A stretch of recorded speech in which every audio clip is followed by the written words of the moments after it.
Kwa nini masikini ni wengi kuliko matajiri? Tambua sababu na jinsi ya kuepuka mtego huu. Karibu Pesa Vibe. Leo tunazungumzia ukweli unaoumiza lakini ni muhimu. Kwa nini masikini ni wengi kuliko matajiri? Usikose hadi mwisho. Nitakueleza pia jinsi ya kutoka kwenye kundi la walio wengi masikini na kuingia kwenye kundi dogo la walio tajirika. Sababu ya kwanza, elimu ya fedha ni adimu. Watu wengi hujifunza hesabu, sayansi na historia, lakini hawajifunzi kuhusu pesa, jinsi ya kuitengeneza na kuiwekeza.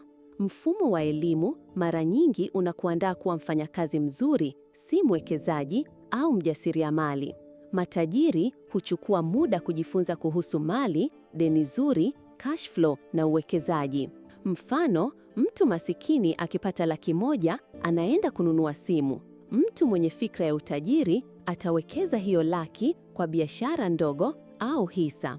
Tabia ya kifedha ni daraja kati ya umasikini na utajiri. Sababu ya tatu, hofu, hali na mazingira. Hofu ya kushindwa inawazuia watu wengi kuchukua hatua za kubadili maisha yao. Wengi hukwama kwa sababu ya hali walizozaliwa, lakini matajiri wengi walitoka kwenye umasikini pia. Mazingira yetu, familia, marafiki, huathiri sana mtazamo wetu kuhusu pesa. Ukiwa kwenye jamii inayodharau mafanikio au biashara, unakuwa na hofu ya kujaribu. Sababu ya nne, ukosefu wa nidhamu na mpango wa maisha. Watu wengi hawana budget, hawajui wanatumia pesa yao wapi. Wanakosa mpango wa muda mrefu kuhusu maisha yao ya kifedha. Matajiri wengi huwa na malengo ya mwaka, ya mwezi, hata ya kila siku. Nidhamu na mipango ni nguzo za mafanikio ya kifedha. Sababu ya tano, kufanya kazi kwa ajili ya pesa pekee.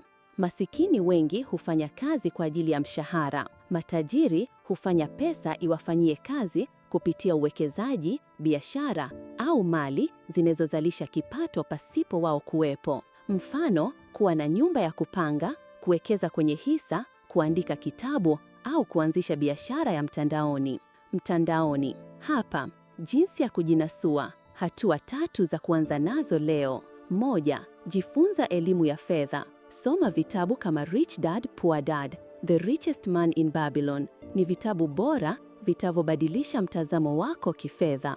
2. Tengeneza budget, punguza matumizi isiyo ya lazima. 4. Tafuta chanzo cha kipato cha pili, hata kidogo, kama kuuza mtandaoni au freelance.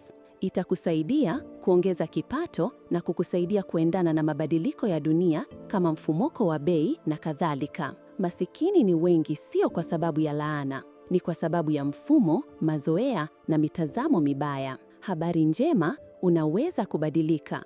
Unahitaji tu kujifunza, kubadili tabia zako na kuanza hatua ndogo leo. Kama umejifunza kitu leo, like, comment na subscribe kwa content zaidi kutoka Pesa Vibe.